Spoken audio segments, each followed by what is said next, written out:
Hey everyone, I'm here today to take a look at the Master Universe Origins Man-E-Faces. Now here he is in that vintage style packaging, which is very much like the 80s packaging. I don't have the original Man-E-Faces card back, but I do have the original He-Man card back, just to compare them there. So you can see how it's pretty much identical almost. And on the back there, with the beautiful artwork at the top, and showing the different figures that are available. See the artwork there showing Man-E-Faces giving a performance in the Royal Palace with the King and Queen, Orko and Teela in the background, and then how he's being morphed into the monster by Skeletor. And going down the box you can see other characters that are available in the line and some instructions on how to use Man-E-Faces' head to change the faces and his action feature. Nice to see that we're going to get Trapjaw and Scareglow soon. And while we're looking at the card backs, you'll see on the vintage one that Man-E-Faces has the head sculpt that this toy has, which isn't the head sculpt that the actual original toy has, and I'll show you that in a minute when we get to comparing them. And the new Man-E-Faces is based on this artwork rather than the original toy itself. And here he is out of the packaging. He comes with one accessory, which is his orange gun, just like the vintage toy did, and pretty much every Man-E-Faces figure over the years has come with that weapon. Now here's a close-up of the gun. I don't know if it's the same as the original or if they've added some details, because I don't think I had the gun for the original Man-E-Faces, because I got him from a car boot sale when I was a kid. But it's, you know, looks very much like Man-E-Faces' gun. It's got that same basic design that his guns always have. If I just take that out of his hand so we can look at the articulation. The arms go out to the side and around. They're quite tight to push down. Then he's got a joint at the elbow which comes up that far. They don't go down as far as I might like. It's always at a bit of a bend, but I guess that's to give it that kind of vintage toy look. The wrists swivel round and will bend to the sides like that. It's got one open hand, so he can't hold a weapon in that hand, but that's once again very much like the vintage toys that would have one open hand and one closed hand for the weapon. The head moves around, unlike the vintage toy. You can spin it all the way around. The vintage toy didn't have any articulation in the head. The waist swivels. The legs swivel out to the sides as well as forward and backwards, and then he's got knee swivels and bends, and then even at the ankle there's a little bit of articulation. It doesn't move too much because of the sculpting of the bottom of his boot, but it will kind of wiggle from side to side a bit to help with certain poses and stances, but it doesn't really move forward and backwards particularly.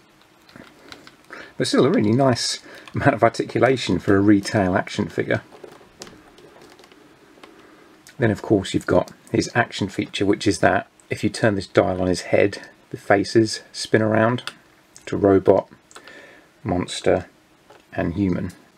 He also has a swivel at the calf there as well, which is kind of handy, even though I find that that kind of articulation breaks the sculpt up. If there's a boot, like on most Master Universe figures, there's a boot that would come up there, so it would look a lot better. But because his kind of leg part, the boot, or robotic leg, goes up to the knee, having that swivel there kind of breaks the sculpt a bit. But it doesn't look too bad actually. So there's the human face. Move around to the robot face. And then the monster face, which all look pretty good, but I've noticed that the detailing on this figure is kind of soft, the sculpting detail. If I compare him with the original figure, especially the monster face, it shows up more than the others. The monster face on the new figure just looks a bit flatter than the original there, and less detailed. It looks a bit cheaper basically. I don't really know why they've done that, that the detailing just isn't as intricate. Like I say, it's just a much softer sculpt, which looks okay when you first look at it, but then once you compare it with the original, it really does look quite inferior and a lot cheaper. I really don't know why they couldn't have just replicated the monster face of the original there. The other faces, it doesn't really notice as much, but you can still see that there's a sort of better level of detailing on that original than on the new one. And it's not just on the face, on the details on the body as well. All of the sculpt on the new one is just a little bit softer really. But while I've got the original one here, you can see the differences, where this original one has more of a kind of flat head other than the dial and less detailing around the helmet. The new one has these details up the side there more, and a rounder head, and the dial is smaller as well, which looks better on the top. It also hasn't got the fleshy bits there, it's more blue going down. Same general idea, but there is a nice bit of difference, which I'm glad about, because I don't really want it to be exactly the same as the original, just with more articulation. That would feel somewhat pointless. I'm glad that these new figures sometimes are a little bit different with the detailing and the sculpt, and this is based on the card back art rather than being based on this figure. But then the shoulders there and the arms have got the same sort of detail to them, as do the legs and the groin. The new one's a lot more orange, he's a lot brighter, and you don't really notice it until you get the original one out. This original one had kind of a tanned look to him, whereas the new one just looks a bit yellowy, very bright, a little bit too bright. I think I would have preferred him to have a more tanned kind of skin colour like the original. Now, something else these Origin figures do is that if you want to, you can pull them apart. All the arms and I guess the legs as well, I think, come off. I'm not going to break this. I think the legs come off. I don't know, this is a bit tight. I don't want to risk breaking him. But the waist should come apart. There, come unpegged. The arms come off. I think the heads on most of them come off. I'm not sure if they will on this one because it's a different type of head. I'm not sure if that head does come off actually. Like I said, I don't want to risk breaking them, so I'm not going to start tugging on it too hard, especially as I don't need them to come apart like this. I have no use for this whatsoever. I don't really see the point in it. I don't think it would look good to stick Man-E-Face's arms on He-Man's body or Skeletor's head on Beastman's body. It just wouldn't work because the colours are all different and the designs are different, so I don't really see the point in this. But if you wanted to, for whatever reason, you can pull them apart and mix and match. I guess it's for the kids. But you can see the peg goes kind of downwards rather than straight into the side. Maybe that's because of the way the new head for Man-E-Face's attaches. But yeah, it kind of goes down there like that. So you can pull bits of him apart and swap around if you so desired. But he's a pretty nice figure for £15. I guess they're like $10, $15 in America. In UK they're £15 anyway. It's really not a bad toy whatsoever. There's a little bit of sloppiness to the paint job on the figure. If you can see there's a little spot of paint, and there's another bit on his chest. It doesn't show up so much on camera, but there is a little bit of paint there. But the main issue is on his bicep, where the arm hasn't been lined up properly underneath the paint gun. So you can see there the skin colour on his bicep isn't quite going up. So there's this gap going all the way around his bicep where it should be up to the armour line, but it isn't. And then on the inside of the bicep you can see that the skin coloured paint has gone over the armour. So basically the arm just hasn't been lined up properly underneath the paint gun, or whatever it is they use to paint these. I'm assuming it's some kind of spray, which is a bit of a shame. So that's a little bit sloppy. Obviously that's just on my one. I'm sure they're not all like this, but that means that there could be issues with yours. I guess it's unavoidable to a degree. There are always going to be some figures where the paint job just isn't quite right and is a little bit sloppy. And here he is compared with most of the other Man-E-Face's figures we've had over the years. We've got the 2003 version, the Master Universe Classics, Filmation design, which is based a lot more on this vintage toy with the kind of less detailed flat head, and then the vintage toy itself. And you see how these Origins figures are a bit taller. That's partly because the legs aren't as squat as the original toys, but the legs are actually a little bit longer as well and more in proportion with the rest of the body. But having him with all these other many faces, you can really see how bright that body is. He's very yellow compared to all the others that have that kind of just more of a natural tanned skin tone to them, which I much prefer. It's just too yellow. But it's still a nice figure. And you can see how the classics and the 2000s version have the head sculpt that's based on the cardback art, just like this new figure. And like I say, I'm kind of glad about that because it differentiates him a bit more from the vintage toy. Now initially I kind of found these Origins figures a bit pointless for me personally, because for nostalgia I have my vintage collection, and for updated articulation and detail I have classics.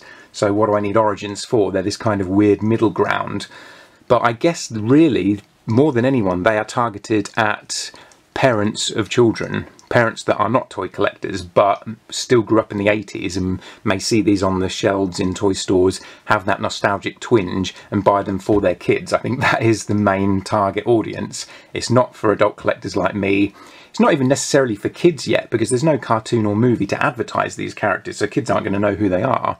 I think it really is trying to latch on to the 80s nostalgia that parents may feel when they see these toys, who aren't necessarily going to buy them for themselves. They're not collectors, but they're going to buy them for their kids. And hopefully it'll catch on, because it would be nice to see Masters of the Universe become a household name again, because it hasn't really been that since the 80s, even though they've tried every decade. You know, in the 80s we had the vintage Masters of the Universe, in the 90s there was the New Adventures, in the 2000s there was the 2000X series, and then in the 2010s we had classics for adult collectors. But it's nice to see a new line at retail, not just aimed at collectors. Even if it's not necessarily going to be as good as the collector line that we've already had, it's still just nice to see them in toy stores, and they're really not bad figures whatsoever. So you can probably get a better idea of how bright he is without my lights on reflecting there. So he doesn't look quite as fluorescent yellow without the lights reflecting on him, but he's still definitely a lot more yellow than the other figures. Now here they all are in their robot modes.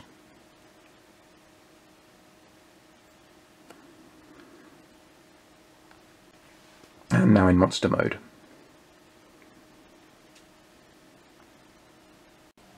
Lastly, I'll show you the mini comic that comes with him. It's the same comic that comes with all the figures in this wave.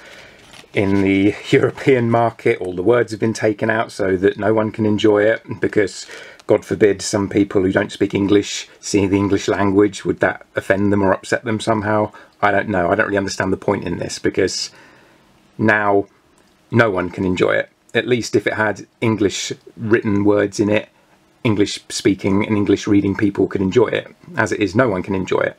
Whereas non-English speakers wouldn't be able to enjoy it if it had English language in. They still can't enjoy it now. So nothing's gained by taking the speech bubbles out of this comic. But whatever. It's silly. Hopefully they'll change this in future releases and realise how sort of utterly pointless it is to do that. But there's the mini comic. It's nice to have it included at least anyway. And on the back here you can see some artwork of other characters in the wave. I'm really looking forward to Trapjaw and Scareglow, because they're two of my favourites, and then, you know, many faces there that we've got. So you can see there you can get some reasonably dynamic poses out of him, heck of a lot more than the vintage toy, and even more than the 2000X series as well, which were kind of sculpted in to just look good in one pose. I do really like the articulation. I'm an articulation junkie. More than, I don't want action features particularly, I just want some decent articulation, and this guy has it. So I'm pretty excited that there's a new Masters of the Universe line. I'm probably going to collect most of them. I might cherry pick it a bit, because I don't feel like I need to get every single one. Because as I say, I've already got my vintage collection, my classics collection, even my 2000X collection. So how many more versions of these characters do I need? But I'm enjoying the ones I've got so far. So we'll see. I probably will get addicted to them, because Masters of the Universe is my favourite toy franchise. So I don't know if I'll be able to help myself, but have to collect them all. Anyway, thanks for watching everyone. I hope this has shown you what you want to see about the figure. If there's anything that I've missed that you wish I'd included, let me know, and I'll mention those things. I'll look into those things in future reviews of these toys, because I want to review every one I get, really, just because I love this line so much. I love the franchise so much. So thanks for watching everyone, and I'll catch you in the next video.